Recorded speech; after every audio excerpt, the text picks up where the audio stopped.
یہ احادیث سے بھی ثابت ہے یہ چیزیں، اثرات جو ہے. جیسے میں اکثر کہتا ہوں یہ ہمیں سمجھانے کے لیے کیا گیا.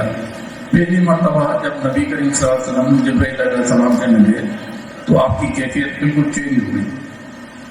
ٹھیک ہے، اللہ تعالیٰ چاہتا تو نہیں ہوتا، لیکن یہ ہمیں سمجھانے کے لیے دوسروں کو کہ دوسری مخلوق جب تم سے ملے گی یا تمہارے ساتھ اٹیچ ہوگی تو تمہیں کچھ بھی ہو سکتا ہے، کوئی بھی پرابلم ہو سکتے ہیں، کچھ بھی مسئلے ہو سکتے ہیں.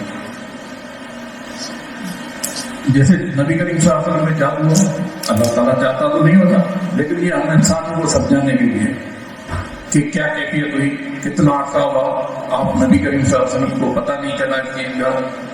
ٹھیک ہے نا، اس میں کئی مسئلے ایسی چیزوں میں کئی مسئلے بھی حل ہو سکتے ہیں. جو لوگ ہم بڑی بڑی باتیں بناتے ہیں نا، وہ مسئلے بھی حل ہو سکتے ہیں.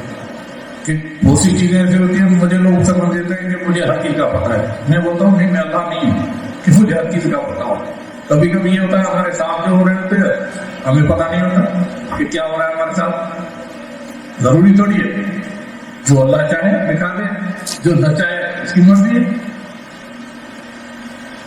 تو ایسے انبیاء کے ساتھ بھی اللہ تعالیٰ جو چیز ان پہ ظاہر کرنا چاہے تو کر دے، نہ کرنا چاہے تو بعد میں کرے، ٹائم نہ لگے.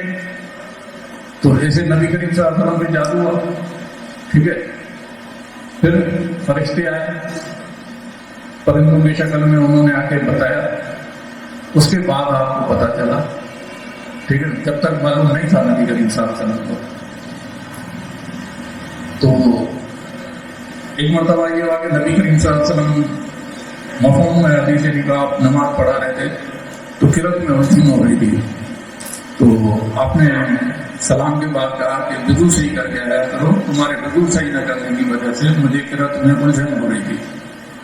اب وضو تو سب کا صحیح خراب نہیں ہوگا نا، کسی ایک کا خراب ہوگا، وضو صحیح ایک نے نہیں کیا ہوگا، باقی میں تو سب نے صحیح کیا ہوگا.